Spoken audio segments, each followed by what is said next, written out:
Well, good morning, everyone. I'm Deputy Transportation Secretary Harold Bartlett, and this is clearly a great day for us to be here today for the Aberdeen area. Since learning of the U.S. military's decision to close bases and consolidate jobs here in Maryland, Maryland has faced the challenge of how to accommodate new families coming to the state. The O'Malley-Brown administration has met this challenge head-on by establishing the BRAC subcabinet to address these issues. During the months of research and study and planning, cooperation and collaboration has been essential with all partners from the federal and state levels as well as local levels.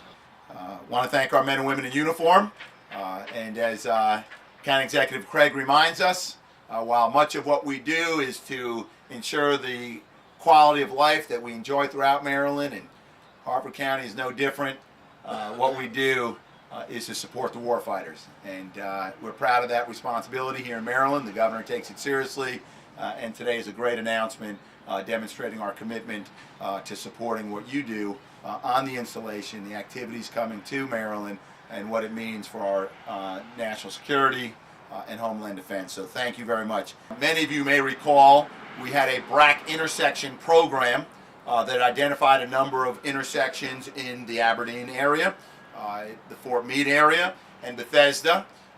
And recognizing that we don't have all the answers in Annapolis or even at State Highway. We've got some good ideas, which always or often are a good point of departure. We worked actively with local government, County Executive Craig and others, to make sure that we got it right and that we invested the few dollars that we had in the projects that were most important to the community. And that's what brings us here today. So I'm really excited that this $42.6 million project, which is an important pillar of our BRAC planning and part of our strategy, that has allowed us to continue making progress despite these tough economic times. This is exciting. Every time that we get something or do something, we're going to celebrate it, because it really we're talking about jobs, we're talking about quality of life, we're talking about all the things that BRAC brings to the state of Maryland and to our area, the 2nd Congressional District. And Governor Brown was right. There are more jobs coming to our 2nd Congressional District than any place in the country as a result of the base reclosure. Now, the hard part, we thought, was getting the approval and to have BRAC come here. That was the easy part, as it turned out. But now, this is where we have to produce, and we are producing. And it's a federal, state, and local issue. And coming together, we call it Team Maryland, but it was truly a team effort. Obviously, as has been said, BRAC is a great opportunity. We're going to have not only jobs shifted on base to Aberdeen and Fort Meade from other facilities, but it also means a lot of private sector jobs. At a time when job creation is the top priority at every level of government and throughout the country, we're obviously very fortunate in this area to be in the position we're in. But with that comes obviously a lot of challenges. And I've jokingly said that, contrary to the movie Field of Dreams, build it and they will come, the line we should be using here is they're coming, so we better build it, which is why we're doing what we're doing here today. Folks who put in place the transformation of Aberdeen certainly had great thought in terms of who's coming here. So if you look on post today, we are literally transforming what is going on base, and will certainly expand what goes on in and around Harford County.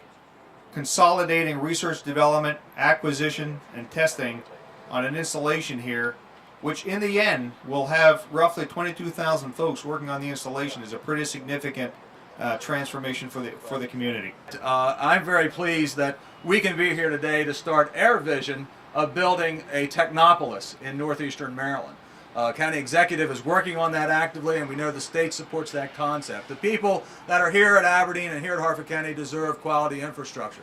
The people that are coming down from both New Jersey and Northern Virginia need this quality infrastructure, and for us to build our vision of a technology center that BRAC is bringing to us, and I know General Justice has referred to many times, is critical to have that support and that type of infrastructure. The members of this community have clearly accepted us amongst your midst. Yeah, my license plate still says New Jersey on there, and as soon as it expires, it's going to say Maryland. Thank you for what you have been doing, not only today in this dedication, but what you have been doing since 2005 when the BRAC law was passed to be ready for this moment. Had you not started back then, you wouldn't have the schools and the facilities and all of the things that are actually here, ready and available today. And that takes tremendous foresight by your state, county, and local leaderships. And as the commanding general of CECOM, man, I am blessed to have a community surrounding me that is, I could not think of any better, and I could not have thought of any more things where they could have been more proactive in thanking and helping us. So thanks very, very much.